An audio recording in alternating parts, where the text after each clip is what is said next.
Welcome back to the video for solving problems in elementary spectroscopy. This continues from what I just did for 4 problems in the video tutorial 2, and we shall start with the next problem, namely problem 5, in which we are asked to do the following: determine the fraction of molecules in the V is equal to 1, 2 and 3 state relative to the ground state V is equal to 0 for the molecule bromine monofluoride. The frequency of the transition is 669.7 centimeter inverse. Okay. So, what the problem says, at T is equal to 1000 Kelvin,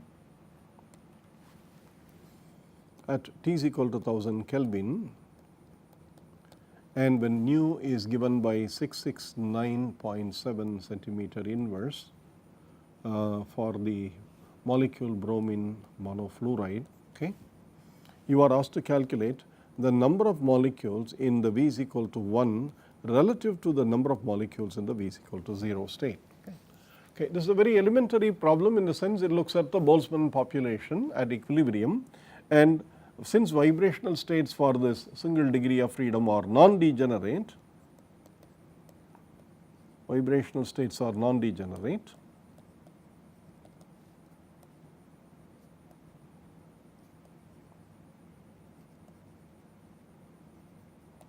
the ratio is given by the simple exponential factor, namely exponential minus e V is equal to 1 by kBT divided by exponential minus e V is equal to 0 by kBT.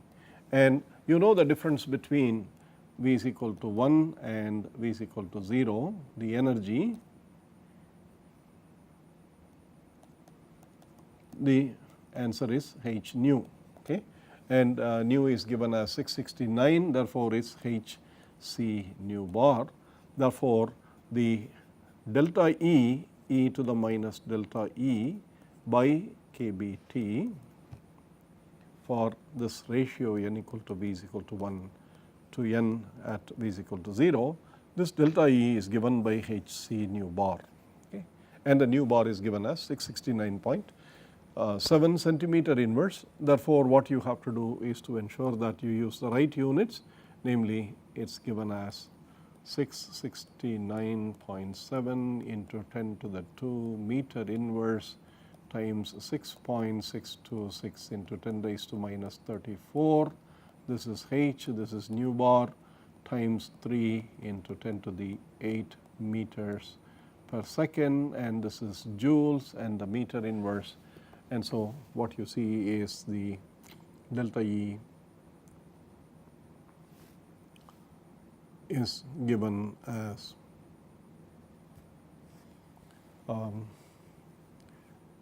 joule second, okay, joule second times that, therefore, the answer is given in terms of joules. So, this can be calculated, and kBT is 1.38 times 10 to the minus 23 joules per Kelvin, and it is calculated at 1000 Kelvin. So, that is given as joules. Okay. Therefore, delta E by kBT is a numerical exercise, okay, for you to do that and take the exponential of minus that in order to calculate the ratios of n between the 2 different levels. And the only thing that you have to do for 2 and 3 is that for 2 the energy difference between E0 and E2 is 2h nu, and for 3 it is 3h nu.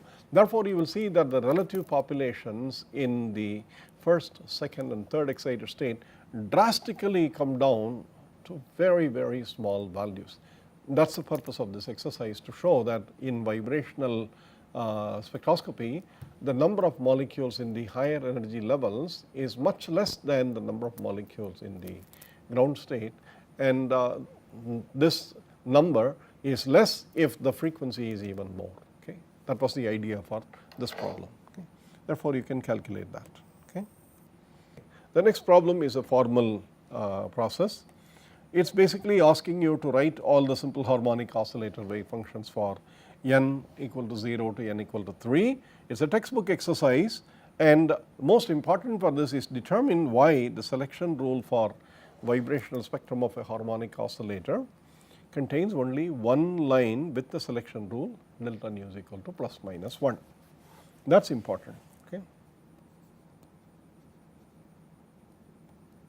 Problem 7, and you are asked to write the harmonic oscillator functions.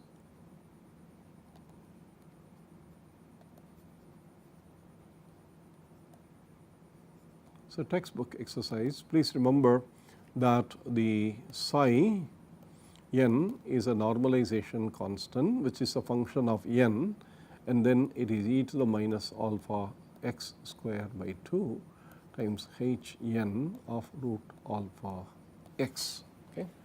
Therefore, what is alpha? Alpha is equal to square root of k mu by h bar square. So, the k is the force constant, mu is the reduced mass, and those are the only two parameters for this problem. Therefore, this is the vibrational wave function, and the h 0 is 1, h 1 of root alpha x is 2 root alpha x, h 2 of root alpha x is 4 alpha x square minus 2, and the third h 3 root alpha x is 8 alpha root alpha x cube minus 12 root alpha x. Please remember, this makes the whole expression dimensionless, because the alpha has a dimension of 1 by length, and therefore, you see that the harmonic oscillator x is the length parameter, it is the distance from the equilibrium for vibrations, and therefore, this whole quantity polynomials are dimensionless. So, these are the corresponding forms, and each one of them you have to multiply by e to the minus alpha x square by 2, and also put down the general formula for n. These are available in textbooks. But the second part of the problem is important, namely why the selection rule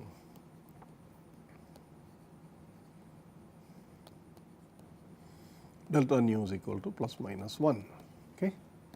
Okay, this is a mathematical statement that the selection rule for transition between E n with the wave function psi n and E, let us write n double prime, n prime, psi n prime, n double prime. The selection rule for vibrational transition is due to the dipole moment matrix element which connects these two states. In fact, the transition probability, this is a statement, you have to take it from me. Transition probability for transition between n prime and n double prime, n prime and n double prime, is given by the absolute square of the integral from minus infinity to plus infinity psi n double prime, psi n prime star mu, which let me not write, mu is the dipole moment here, dipole moment, okay, not the reduced mass, mu dipole moment psi n double prime dx. Therefore, mu is essentially mu naught times x, and this x keeps changing. Therefore, during vibration the dipole is created and changed, destroyed and so on, or increased and decreased. Therefore, this x is the operator, the position operator, and the mu naught is the constant for the permanent dipole moment, position operator. Okay. Therefore, the dipole keeps changing from mu naught to mu naught times x during the process of vibration, and the integral that you needed to calculate is psi n prime of x from minus infinity to plus infinity star mu naught times x, and then you have psi n double prime x dx. Okay. This is what is called the transition probability amplitude, and the absolute square of this is the transition probability per unit time, whatever units that you wanted to use. But the absolute square is the one which is connected with the actual process of transition between vibrational levels, and therefore it is important for this what is called the matrix element of the dipole moment operator.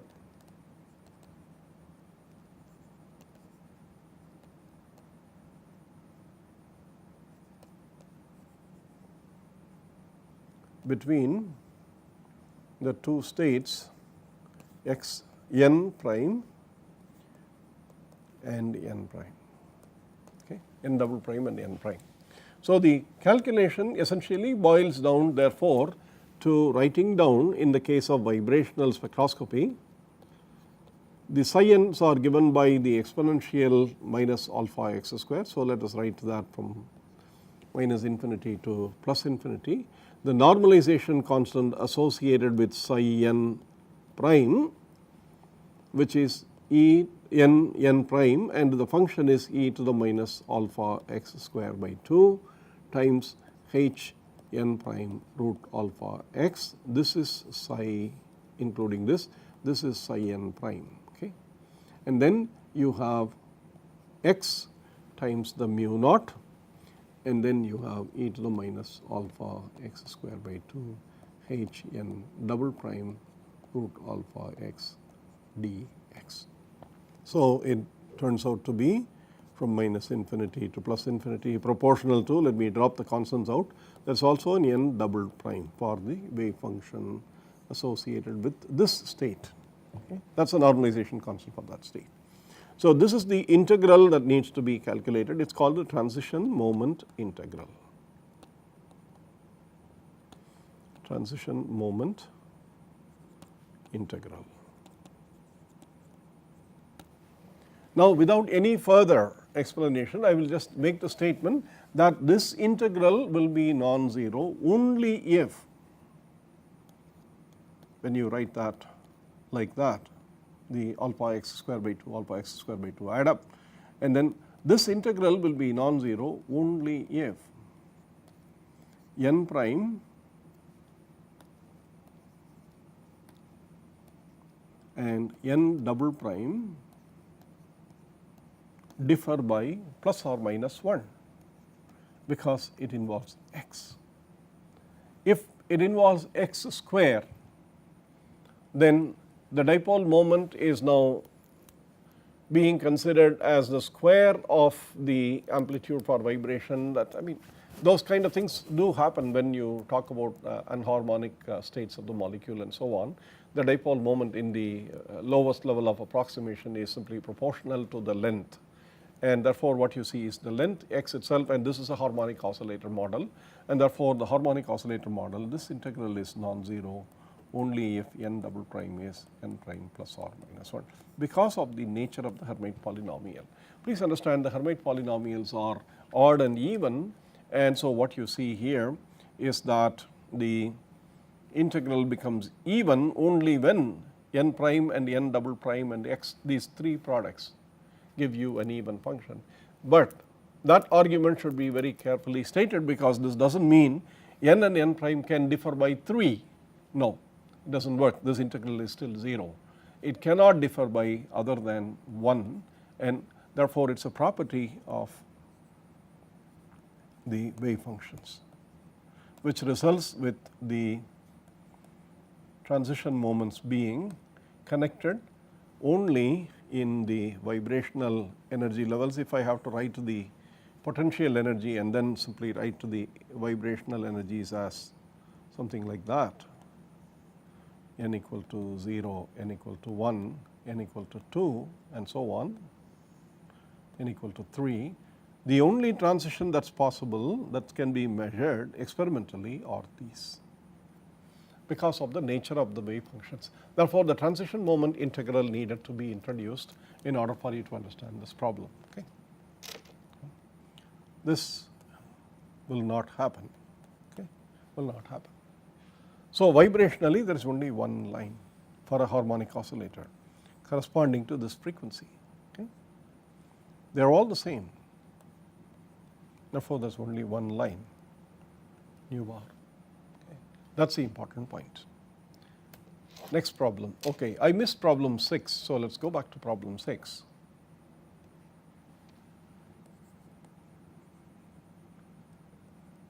Okay. Problem 6 is on a Morse oscillator model.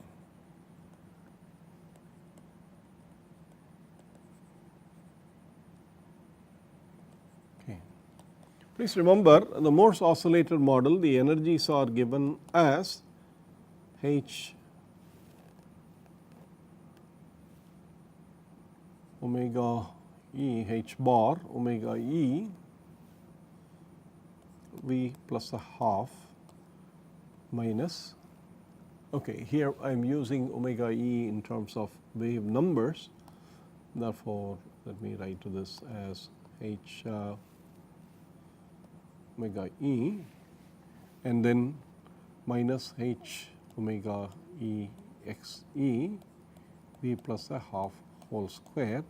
This is the Morse, this is the expression for the Morse oscillator energies.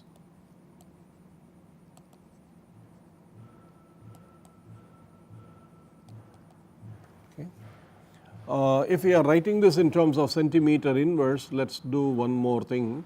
Let us get rid of this and let us write this as some nu E as omega E x E minus omega E times V plus a half minus omega E x E times V plus a half whole square. Therefore, all are in wave number units.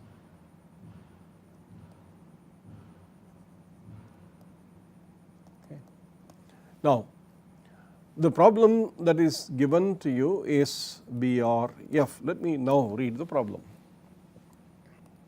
The problem given to you is that the vibrational frequency omega E and the unharmonicity constant omega E x E have been found from experiments to be about centimeter inverse, to be 669.7 and 3.869 centimeter inverse. And you are asked to calculate the first 4 Morse oscillator energy levels for this molecule and also the transition frequencies for the transitions V is equal to 0 to 2 and V is equal to 1 to 3. Okay. So, let us look at that. So, the nu corresponding to the vibrational quantum number V is omega E times V plus a half minus omega E x E, this is the unharmonicity V plus a half whole square. So, when V is equal to 0, nu 0 is half omega E minus 1 by 4 omega E x E. Nu 1 is 3 by 2 omega E minus, this is 3 by 2 square, therefore 9 by 4 omega E x E. And likewise you are asked to do that for 4 levels, isn't it? So, nu 2 is 5 by 2 omega E minus 25 by 4 omega E x E. And the last one omega 3 is 7 by 2 omega E minus 49 by 4 omega E x E, because the second term is a square, V plus a half square. So, everything is a square here. So, these are the expressions for the 4 energy levels of the Morse oscillator. Okay. Now, you are given omega E and omega E x E. So, this is given as 669. So, if you write nu 0, it is 669.7 by 2 centimeter inverse, and the other is 1 by 4 minus 1 by 4 times 3.869 centimeter inverse. So, you know that, and therefore, in a similar way you can calculate nu 1, nu 2, nu 3. Now, what is important is the next step, which is V is equal to 0 to V is equal to 2. So, what is delta nu E? 0 to 2. If you look at that, it is 5 by 2 omega E minus 1 by 2 omega E, that is the first term.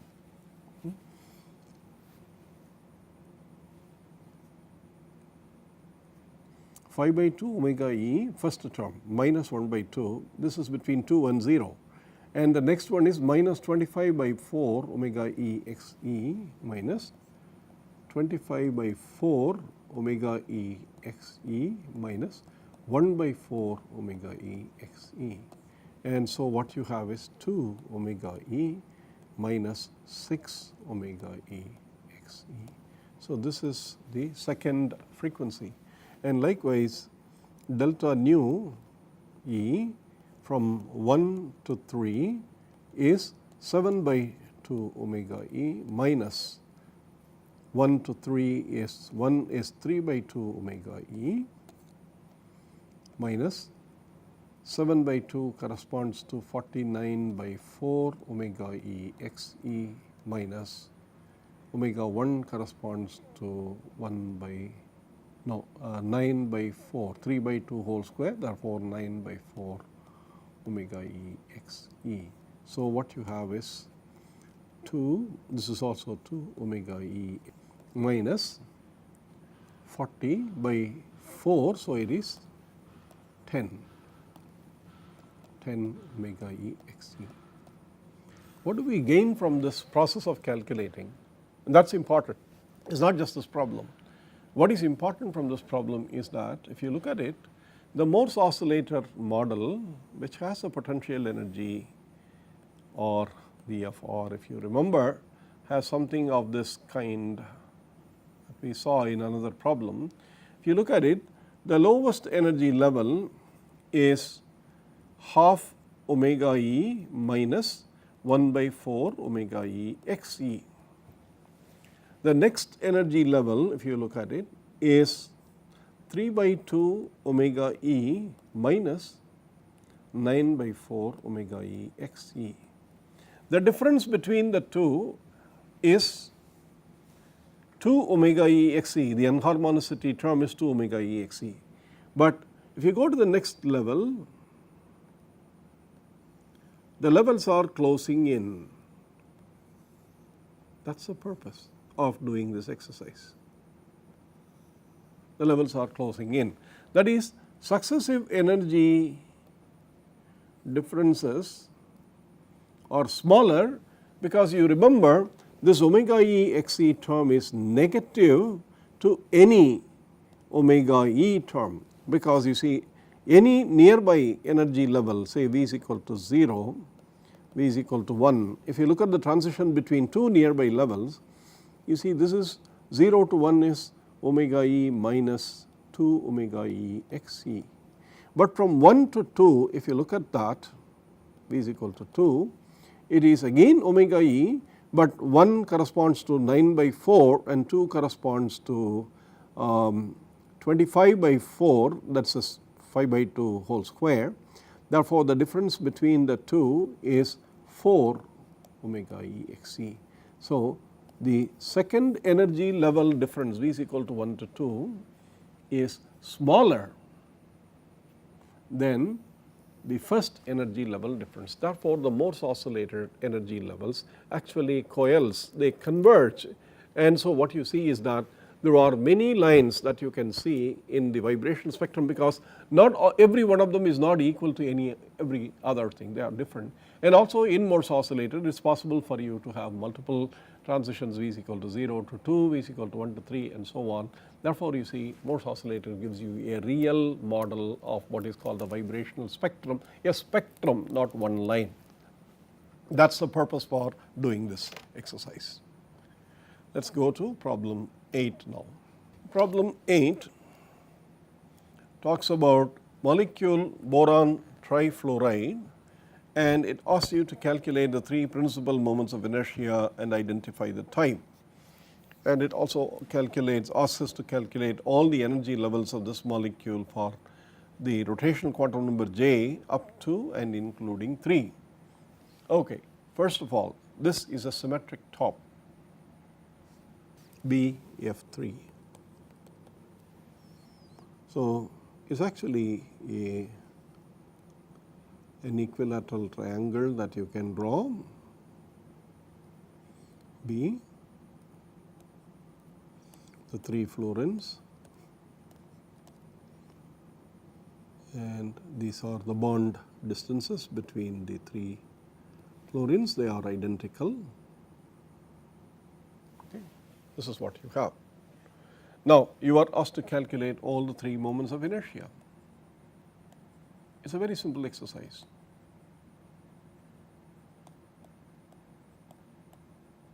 So, what are these axes? So, we can choose one axis. Let me use a different color. Let me choose one axis as the axis that passes through one of the bonds. Okay. The center of mass is right where the boron is because of the symmetry of the system, and therefore, the second axis which is perpendicular to that is that axis again passing through the boron, and the third axis is perpendicular to the plane of this screen. Okay. That is a third axis. So, you have what is called the IX, IY and IZ axis. Okay. Now, it is easy to see that with respect to these 2 axes, this axis as well as this axis, the moments of inertia that you calculate are identical. Let us do that. Okay. The BF bond distance is given. Please remember these angles are 120 degrees. Therefore, you can see that for, if we calculate it for this axis, we call it as the, we will call it as the X, Y, and the Z will be up. Yeah, that is fine. So, let us call this as X axis. One fluorine is on the axis, and therefore, it does not contribute to the moment of inertia, mu I, mu 1 or 1 square, call it as 1, that is 0 or is 0. The other 2 fluorine atoms, if you think about that, this is 60 degrees, this is 60 degrees, and this is the fluorine boron bond distance. So, if you write this as RBF, this distance as RBF, then this perpendicular distance of the fluorine atom from the bond axis is RBF times sin 60. Okay.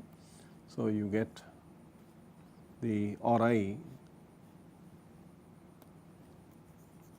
the R1, R2, this is 2, this is 3. So, M2 R2 square plus M3 R3 square. If you want to calculate this for the moment of inertia I along the x axis, because M1 R1 square is 0, the mass of the fluorine atom being M of F, we have R2, which is the perpendicular distance, is given as the RBF sin 60 degree whole square and into 2, because this atom is also exactly at the same distance from the axis. Therefore, this is what you have, sin 60 is root 3 by 2. Therefore, you have MF 3 by 4, 3 by 2. So, it is 3 by 2 MF or BF square. Okay. That is the first one. Now, what about this axis? Let us look at this axis. If we look at this axis, all the 3 atoms are away from this axis. The distance of, let me now remove some of these things and make it easier.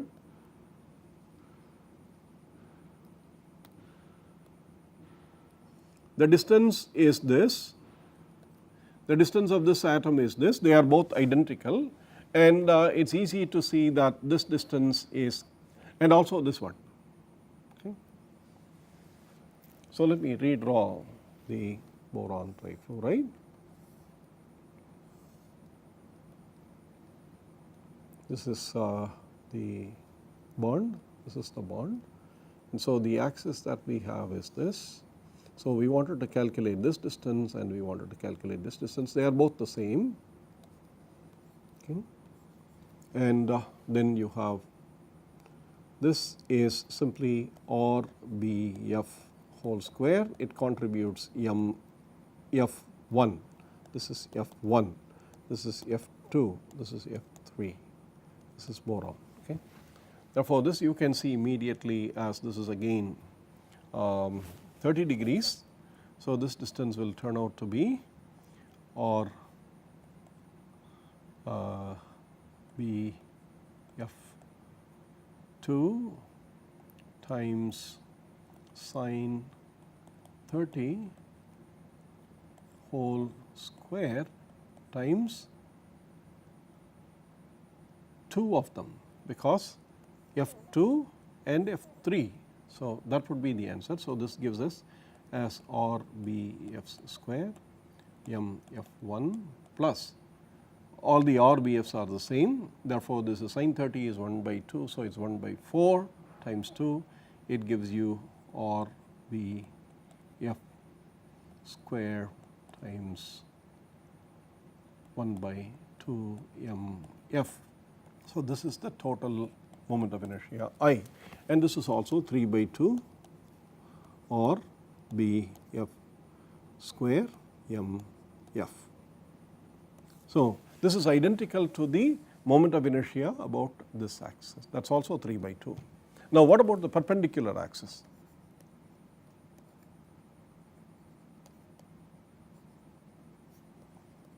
If you talk about the perpendicular axis, it is something which is like that. Therefore, you see all the 3 atoms are away from this axis by exactly their bond distances. Therefore, the perpendicular distance from this axis is actually the BF bond distance. So, you have 3 times MF times the RBF square. So, this is what you get, this is for IZ. Now, it is interesting that IX plus IY is equal to IZ, okay, because you have 3 by 2 here, you have 3 by 2 for the previous case, and this is 3. This is a planarity. In fact, this is a planarity condition for the moments of inertia. That was the reason for including this as an example. Therefore, you have to sit down and try to calculate the moments of inertia from simple geometries, and you must know the actual structure, the equilibrium structure of the molecule, the bond distances and bond angles, and then go back and calculate the rotational constants using that and see in experiments whether that is the rotational constants you get and so on. That is the reason for this particular problem. Okay. Next. The next problem talks about rotational spacing between successive lines of HCl as 20.8 centimeter inverse, and it is asking you to calculate the bond distance. It is also asking you to determine the number of molecules in the level J is equal to 4 relative to J is equal to 3, and then one more thing, namely determine the level in which there is maximum population, that is T is equal to 300 K may be assumed. Okay, it is important to remember that in the case of rotations, the line intensities actually increase as you go from J is equal to 0, 1, 2, 3, etc. And if you talk about the intensity here, the rotational line intensity increases something like that, and there is a maximum. And this we remember is due to the fact that Nj divided by Nj, let us write it as prime for the upper level, double prime for the lower level. This is given as the new J prime, the degeneracy of J prime and the degeneracy of new J double prime. Therefore, the ratio times exponential minus delta E from J prime to J double prime divided by KBT. So, the difference between vibrational population and the rotational population in this case is that there is a degeneracy factor associated with nu j prime and j double prime, and in the absence of any external field, the j prime level has a degeneracy, j prime level has a degeneracy of 2 j prime plus 1, and likewise the j double prime level has a degeneracy of 2 j double prime plus 1. Therefore, this problem asks you to calculate the energy level N j is equal to 4 divided by N j is equal to 3. This is second subdivision. The first division is the bond distance itself for RHCl. This is easy. Please remember the successive rotational lines when you write the intensities, the successive rotational lines are all differing by 2b. Okay, this is intensity, this is the wave number, they all differ by 2b, and therefore 2b is equal to 20.8 centimeter inverse. And you know b is given by the formula h by 8 pi squared I c, and therefore h by 8 pi square I c is 10.4 centimeter inverse. And since I is equal to mu r square, and in the case of HCl, mu of HCl is 1.008 into 35.456 divided by 36.464 times 1.6661 into 10 raised to minus 27 kilograms. Okay. Therefore, mu is known, r square is what you are asked to calculate. So, you write h by 8 pi squared mu r square c is equal to 10.4 into 10 raised to 2 meter inverse. Make sure that you use the same SI units because we are using kilogram and r is in meters. Therefore, you see immediately r is given as the square root of h by 8 pi squared mu c times 10.4 into 10 raised to 2. Okay. This is, and h of course is known, mu is known and c is known, therefore you can calculate r. Therefore, this is a very straightforward substitution formula. Okay. Now, the second is of course n j is equal to 4 divided by n j is equal to 3.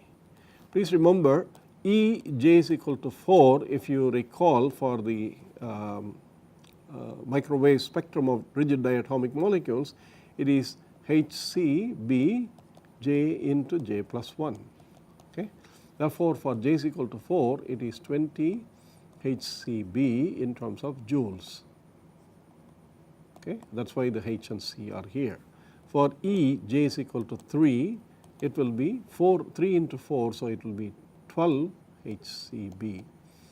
Therefore, the delta E between j is equal to 4 to j is equal to 3 is 8 HCB, and you are given 2B as 20.8 centimeter inverse.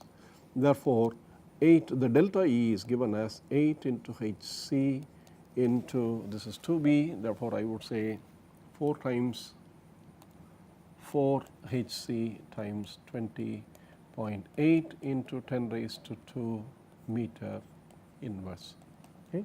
So, delta E is known, and n j is equal to 4 to 3 is n j is equal to 4 divided by n j is equal to 3 is 9 to j plus 1, j is equal to 4, 2j plus 1 7, and then you have e to the minus delta E, j is equal to 4 to j is equal to 3 divided by kBt, where kB is 1.38 into 10 raised to minus 23 joule per Kelvin, and T is 300 Kelvin.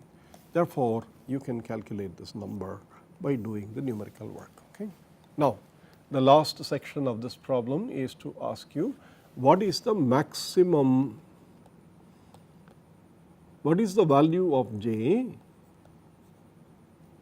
for which the intensity is maximum. The intensity is maximum, that is what is you are asked to do. And I think you must remember this formula that the J max, this was discussed in the lectures, the J max is approximately the nearest integer to kBT by 2hCB minus 1/2. You have already been given to B, you know T, you know HC. Therefore, whatever is the integer nearest to this number, this will not be an integer because the square root factor will not give you round integer value or half integer value for you to substitute. Therefore, take the nearest integer to this number as the J for which the population is, for which the intensity is maximum.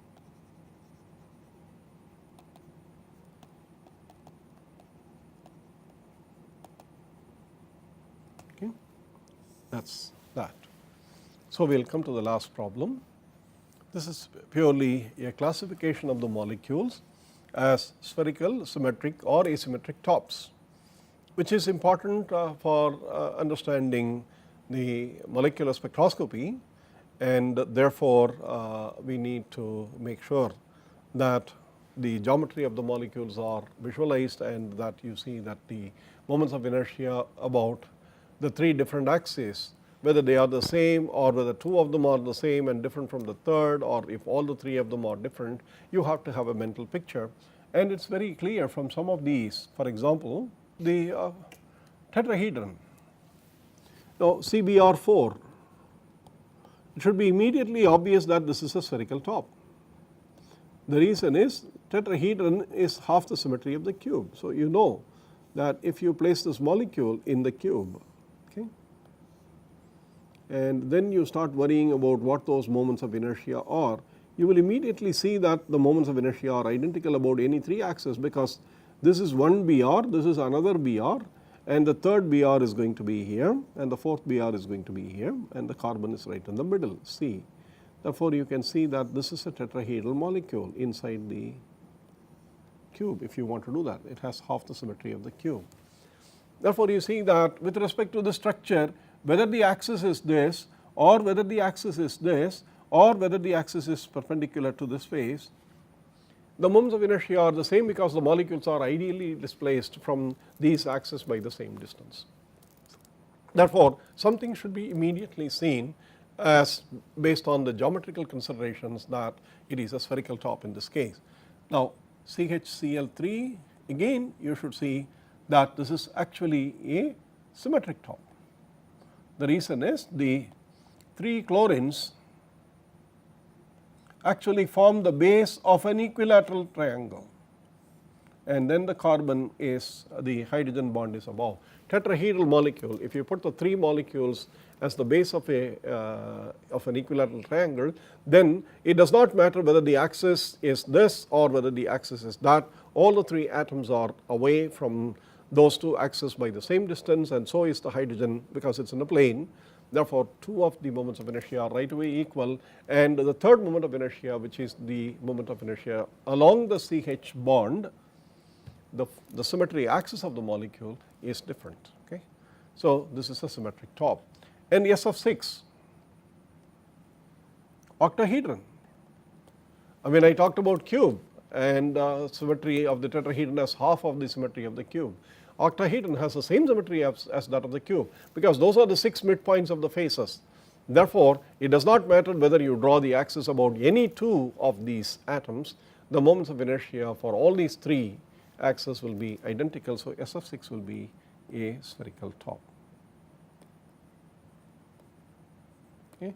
CH2Cl2, we notice that it is an asymmetric top because it has only the symmetry of a two-fold axis. Molecules which have only two-fold symmetry, as a rule you can also try and remember, will have to be asymmetric tops.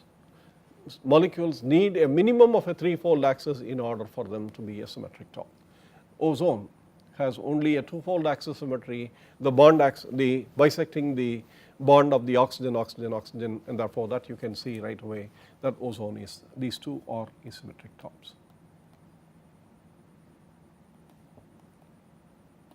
HCN, no problem, it is a linear molecule. Therefore, two of its moment of inertia are the same about the axis, both axes are perpendicular to the HCN bond. It is a linear molecule. Therefore, there is the carbon nitrogen. So, I would say that the center mass is here and the other axis is that, but about this axis the moment of inertia is 0. So, therefore, it is a linear molecule, and last C2H4 also has only two-fold axis symmetry. So, despite the fact that it looks to be very symmetric, this is an asymmetric top, because the axis here and the axis here, the atoms are at different distances compared to those, and the third axis is of course perpendicular to the plane of this molecule. Therefore, it is an asymmetric top. So, the purpose of this video tutorial is to tell you a little bit about how to look at problems from the point of view of not just solving them, but in terms of relevance of these problems in understanding the concepts and so on. And therefore, I suggest that you solve many such problems by yourselves, and if you have questions, please feel free to write that in the forum. I wish you all the best. Thank you.